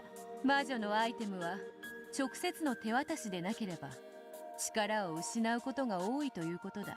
しかし魔女の存在を大勢の人間が認めることで反魔法の毒素がなくなり、大勢の人間がそのアイテムの魔力を信じれば逆に魔力皮肉な話です。私たち魔女がどんな魔法を授けてもそれを受け取れるかどうかは全て人間次第なんですね。薬もそうだと聞いているぞ。同じ薬を飲んでもその効果を知らされている人間にはより大きい効果が出るという。ちょっとわかります。風邪薬とか飲んだ時、薬効の解説書とか読んでると薬の効きがいいような気がしますよね。As she listened, Beata thought that magic sounded a bit like a ritual. When most humans think of magic, they think of incredible miracles being performed one after another in front of a crowd of other humans. However, this true magic that the older sister spoke of sounded almost like a ritual, something that has no effect if the person using it doesn't believe. Shannon's heart was captured by George bit by bit as he grew by leaps and bounds. However, she had given up, thinking that one of a different class, such as herself, would never find love with him. That was when Beatrice had given her the golden butterfly brooch and encouraged her. Giving up means that you've got zero chance of success. However, if the power of magic makes you think there might be some chance of your wish coming true, then the odds of it happening are at least greater than 0. 0 means 0 forever, so miracle is a fitting word to describe even a faint chance to coming into existence. Humans can use magic to defeat resignation, the process by which they themselves make their probability of success 0. When a human refuses to give up, though their chances of success may be small, those chances do exist, and the more determined they become, the greater those odds rise. It was easy to imagine Shannon making earnest wishes upon that brooch, believing in its effect, and trying little things over and over again to get George to like her. 信じる力が魔法になる。そしてそれを信じさせる者が魔女だ。Those who make others believe are witches. That's an interesting way to put it. If you think about it, it's true. Let's say a witch steps out into a spotlight, waves her staff in front of a crowd of onlookers, and makes a rabbit appear out of thin air. The many people who see it will surely assume it to be a sleight of hand. They might wonder at how it was accomplished, but they surely say that it couldn't have been real magic. And when they applaud it will be for a splendid trick that only appeared to be magic.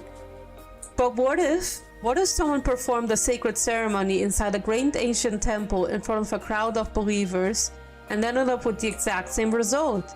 Would any of the people there think it was a sleight of hand? In fact, in the ancient past, when magic tricks as a form of entertainment didn't even exist and the divine spirits were worshipped, this would doubtlessly have been a miracle of magic.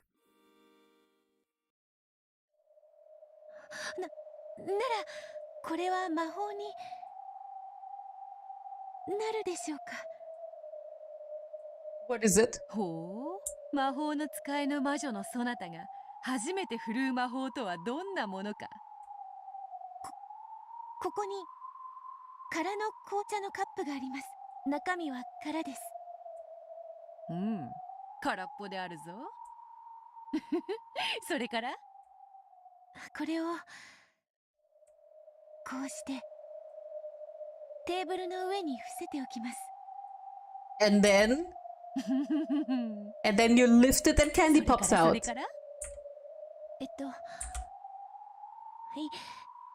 一緒に目を閉じて魔法の呪文を唱えます。 It was the same magic that had been used to give Maria candies. Beato the Elder grinned and closed her eyes.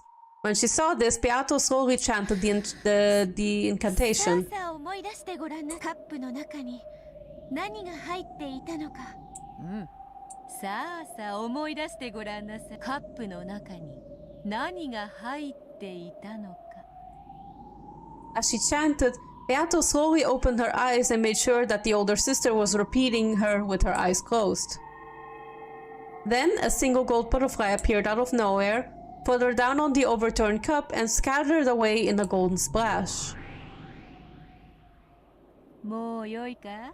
目を開けて。はい、目を開けてカップの中身を改めてください。さてさて、そなたが初めて使う魔法はいかほどのものか。 Candy or trick? Taking her time and dragging out the suspense a little, the older sister with the cup. おや？ Oh, there's candy? いかがでしょうか。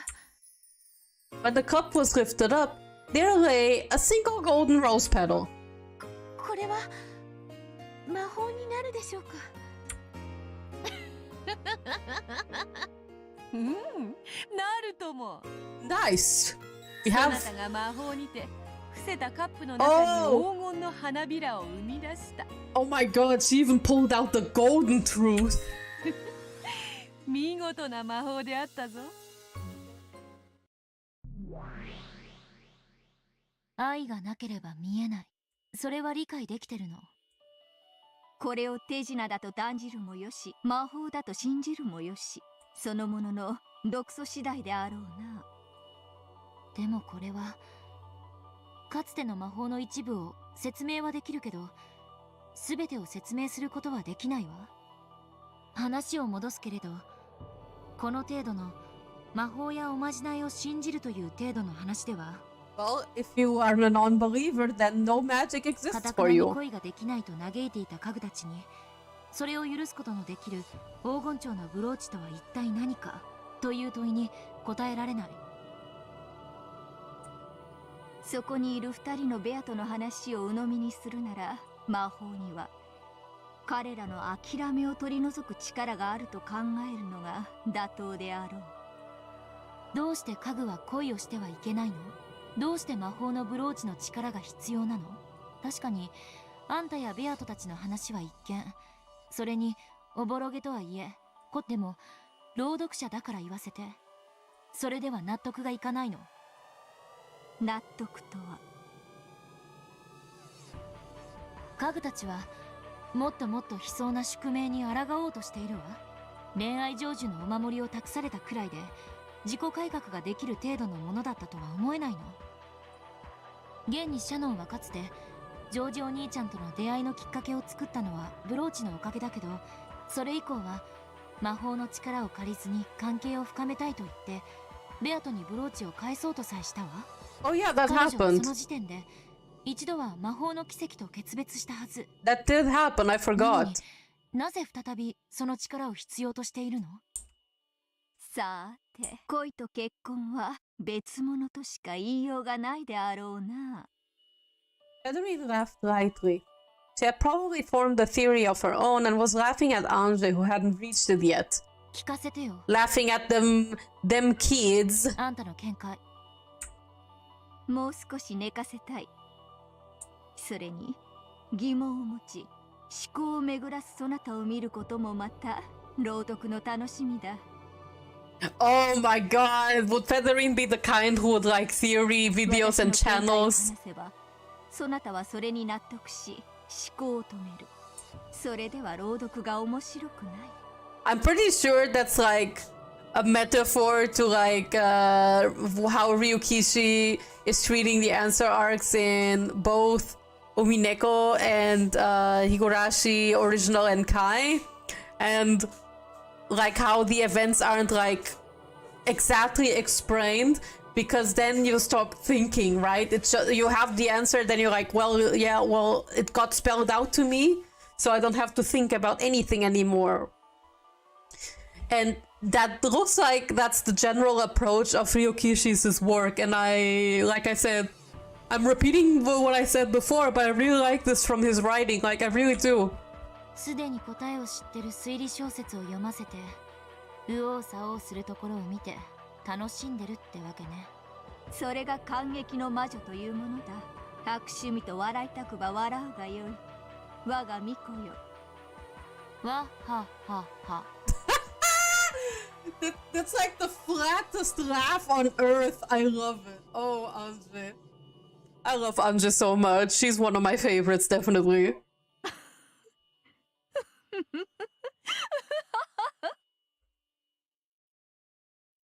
I understand that a part of magic is created by a believing heart, and that magic probably permeates deep into the world of us humans as well.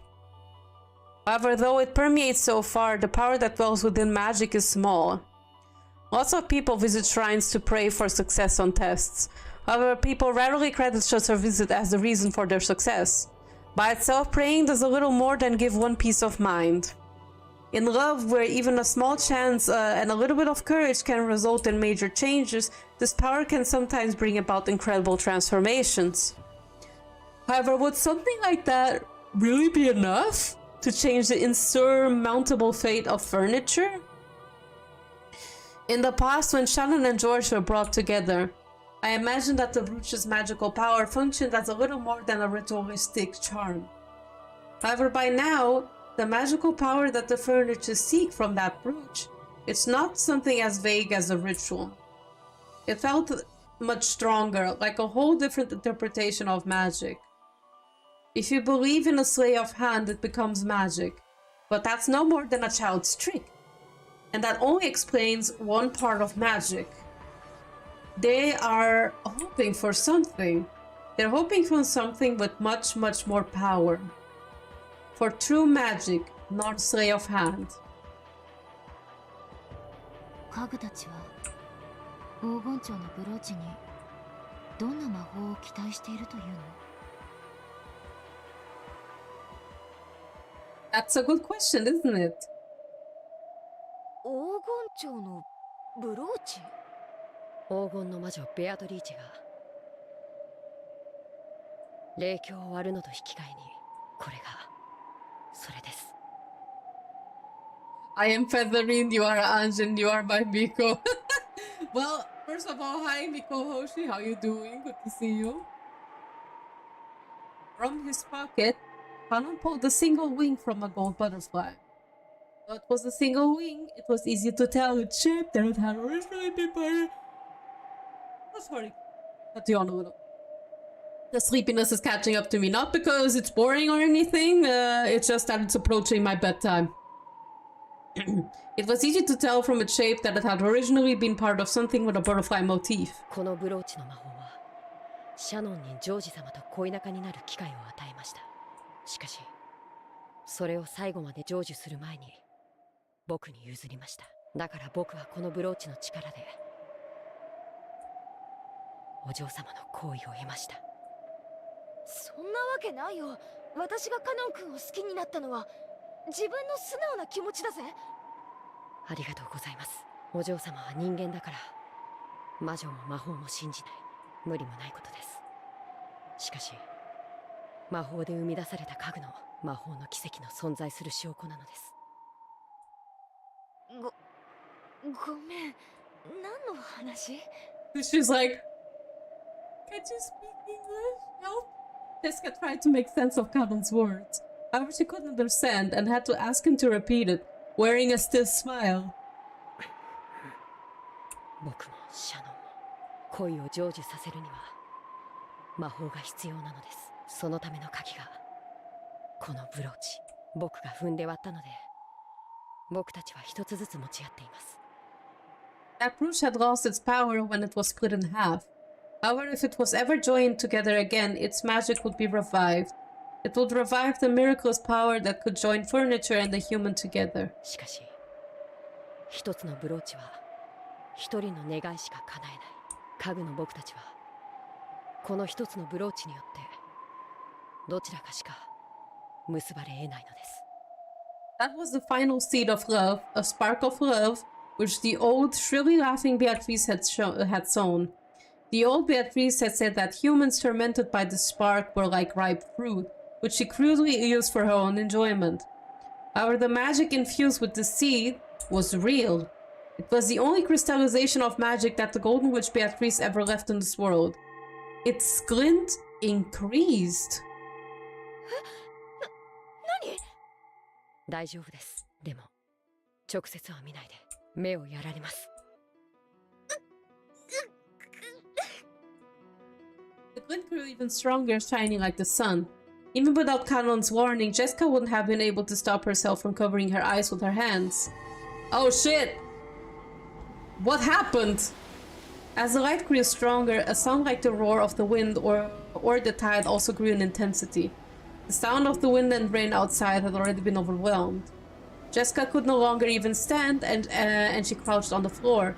A flood of sound and light. Until it withdrew, Jessica could do nothing but moan. Oh god, where are we going? Are we... Oh! Oh, so the scene ended here. Well, perfect timing. Perfect timing. We can continue some the next time. Because, like I said, bedtime is approaching. I need to sleep eventually.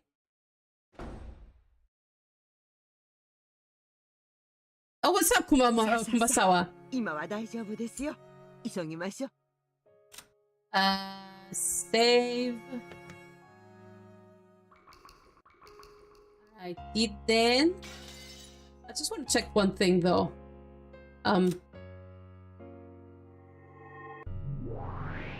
Okay. Oh, so this is like the highest plane, I suppose. Like these are the readers basically, writer and reader. Like the equivalent of that, I assume.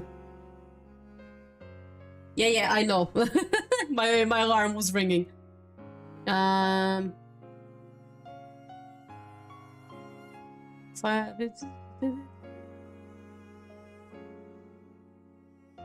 Protecting VIPs. I'm still not over the fact that Amakusa wears pinstripes and like here everything is fine, but pinstripes under the pants with the ripped pants. My guy, what's up? What is this outfit? What is this? But he has a drip. I will say that he has a drip. But what the fuck? Why are you wearing two pants? Final decision of the yep. Wait. I think this is new info, so let's see. The final descendant of the Ushiromiya family to 12 years in the future. During her journey to reach Rokkenjima while evading pursuits from the Sumadera family, she became overwhelmed by a fun, impossible memory. She reached several truths in the previous games and possesses the power to act as an observer. So observer, I assume, means reader. It seems that the witches who hope for the worst for her are great in number, as are those who wish to become her master. Alright, what does Federine Augustus Aurora, or also known as Miss United States of America, or like EUA? The majestic witch of theater-going, drama and spectating, she has tired of life after 1,000 years and constantly repeats the cycle of life and death. In the past, she served as the master for several games as a legendary witch, but her legend, glory, and memory have already disappeared into the past and have been forgotten. Only the stolen medal she wears on her chest contains those memories. The horseshoe-shaped object floating around her head is a memory aid device. It records her name, appearance, and other aspects of her personality. She's so old that she would not be able to preserve her own individuality without this. Oh, okay. Does she turn small like she does in Sotsu? Like,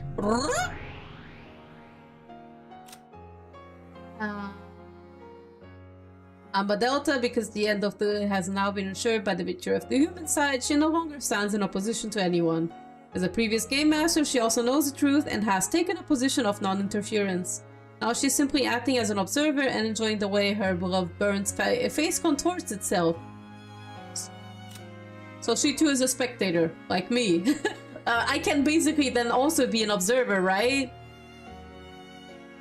With the victory of the human side, she should have won as well, but she doesn't seem to be satisfied. It appears that she is less concerned with who actually wins and cares more about how brutal an end might be reached. This is why she's hostile towards Battler as he tries to end this peacefully, and why she's trying to use Erika to ruin this final game. Oh, if only this was the final game, we still have 2 left. Wish of Truth, provisional. It is also the detective and one who calls herself an intellectual. I won't say this word because I don't want to get banned, sorry. She participates in Battler's game as a player for the human side. She possesses several skills that qualify her to call herself a detective. These can be acknowledged by the Burn Constel and elevated to the level of Red Truth. Whether she wins or loses, this will be the last game, and there will be no further use for her. Welp. Rest in heck, Erika, I guess. Lanor. Oh my god, she has 2 pages!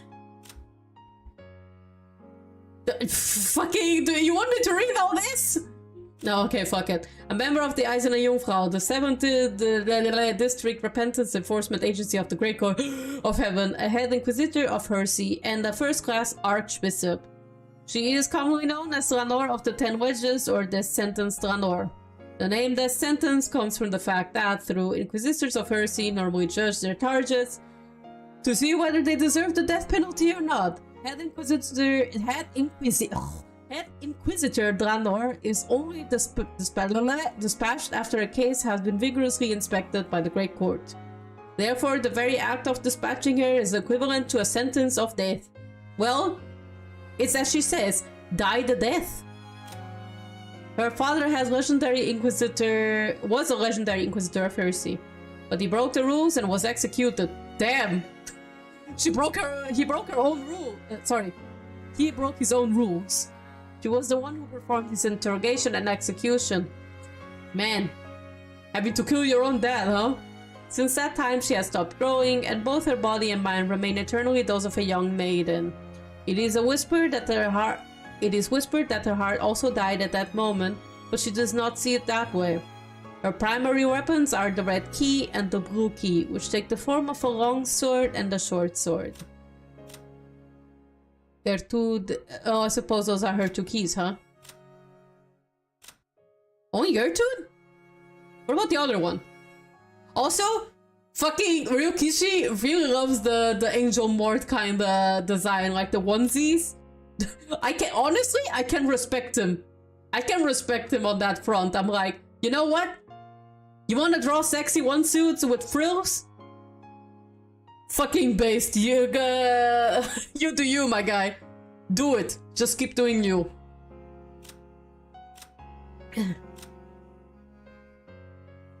Battler, right. Battler in all caps. The Endless Sorcerer and the final Game Master. He is the ruler of the game board and territory lord. Game glitched again. To prove that he was won Beato's game, he must act the part of the Game Master. By succeeding in this, his victory will be acknowledged and Beato's game will reach its end.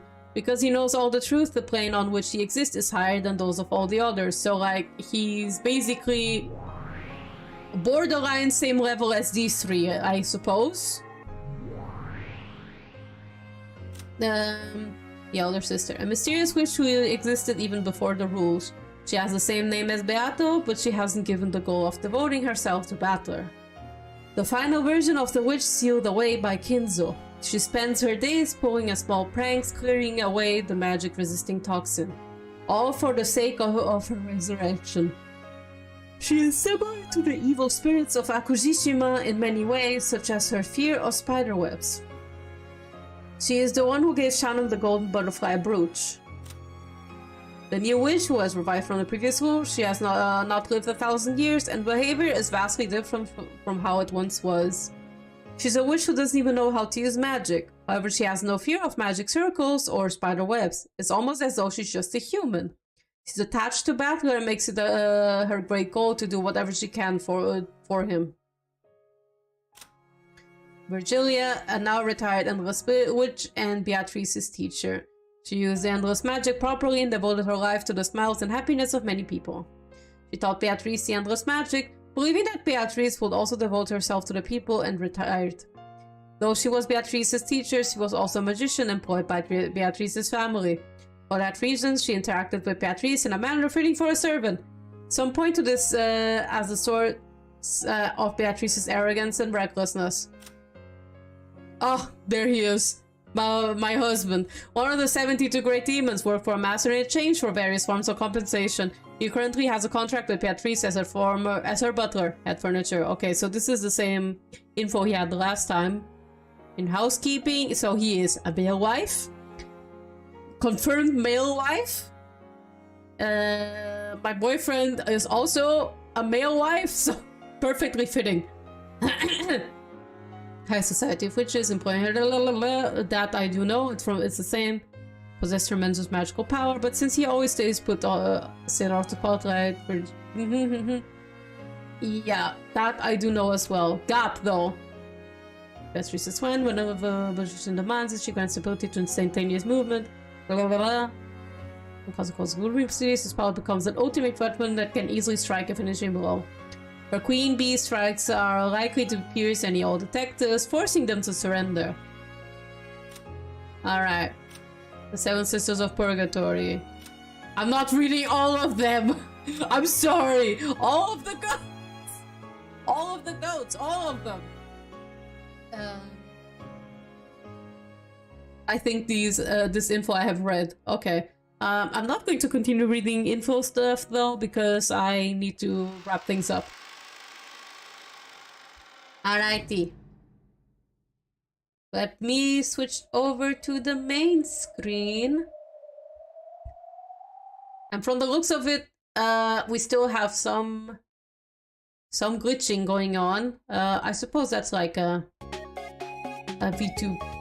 VTuber, sorry, not VTube Studio thing, an OBS thing. Maybe OBS can't handle YouTube streaming all that well. Maybe that's the issue. Who knows? That said, 2 hours. I think that was a relatively solid amount of time reading. Also, my throat isn't giving out, so I think I also finished at a good time. So, I'm not sure how far I am into episode 6, so I can imagine we are going to have a great deal of many more episodes, many more streams to go where we're reading episode 6. And I'm hoping in that time, first of all, I hope the microphone audio sounded okay this time. Like I said, I ran updates and everything. I installed and installed. I spent like all evening trying to fix the microphone settings and the alerts and everything. And I hope that it sounded okay. Like, I will listen in tomorrow to how it sounded like. So yeah, I hope for all of you guys that the reading sounded better this time.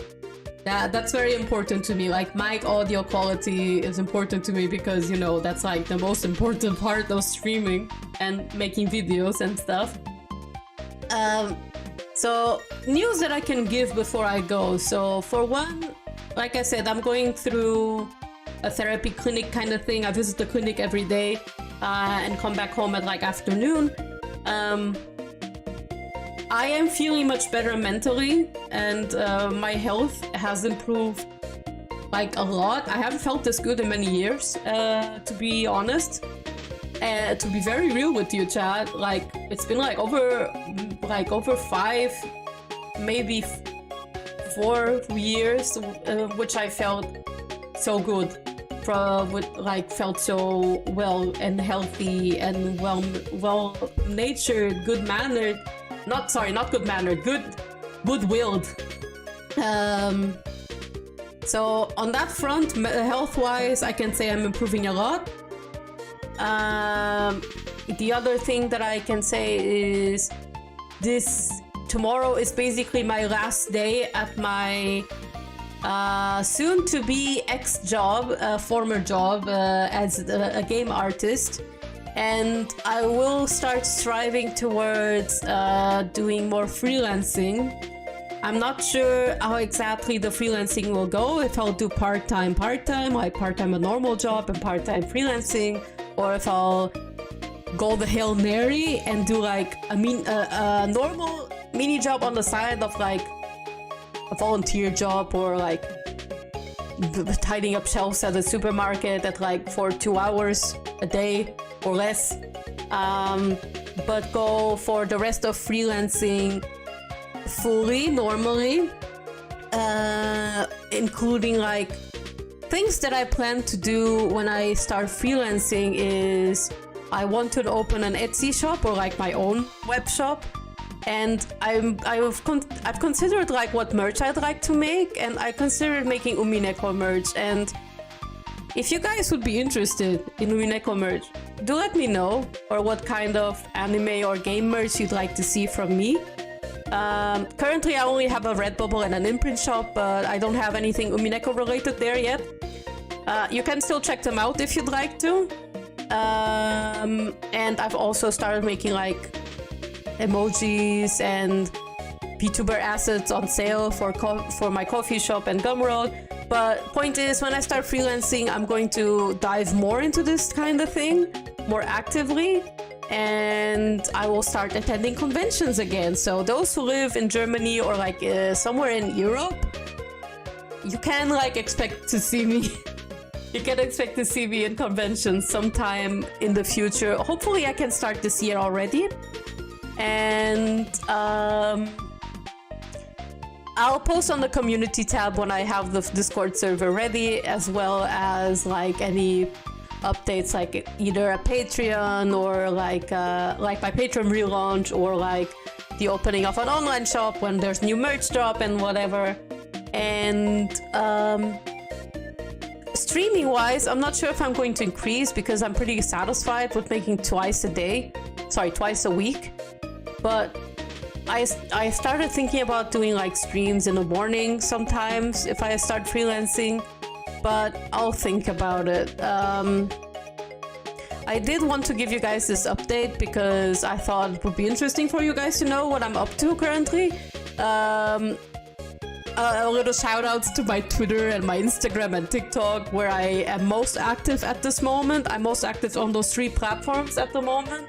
So if you're like interested in seeing like art or like whatever the hell I'm doing at this moment, you can just, or like my clips that I post of what I'm doing on the day, you can check either TikTok or Twitter or Instagram, one of those 3, and you will find me. And if you even like would like to show me something, I'm the quickest to reach on one of those 3.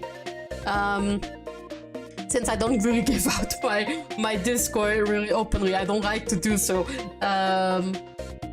But where was I again? Right. Thus far, YouTube streams are working again fine. I managed to fix some stuff that was breaking OBS here and there. I'm going to see if the glitch thing was not just an OBS thing or if it was possibly something worse. But otherwise, I think the stream went relatively well. And for those who are curious, I have started a Yakuza 0 replay. Most of my other gaming streams are still on my Twitch, so if you like to check out what other streams I do, feel free to check out my Twitch, where I also stream at like the same hours as here on YouTube, and I do it on Tuesdays and Thursdays. So if you're interested in Yakuza 0 or like open lobby fighting game streams or like art, just sitting there and watching me draw whatever the hell, feel free to pop by. I'm always happy seeing people around. Let's see, when can I do an Umineko stream next? Because next Thursday I'm doing an open lobby stream for either Samurai Showdown or Dragon Ball Fighters. And I promised on the 11th of May that I do another Yakuza 0 stream.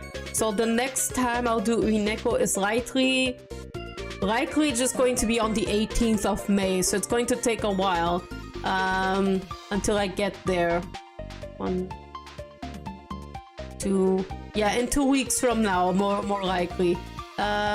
Speaking of streaming on YouTube and the like, and Umineko, but semi-related to TikTok and whatnot, I started trying to upload shorts on this channel, but I'm considering opening a second channel just for short and shorter form videos, or maybe in the future scripted videos, I don't know. But if that happens, I'll announce it on the community post and you can see it. Otherwise, you guys know where to find me, and as you heard, in 2 weeks from now, I will probably do my next Umineko stream.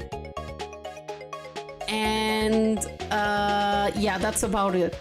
Thank you guys. Then I'm going to wrap up for now and go offline. So thank you guys for coming.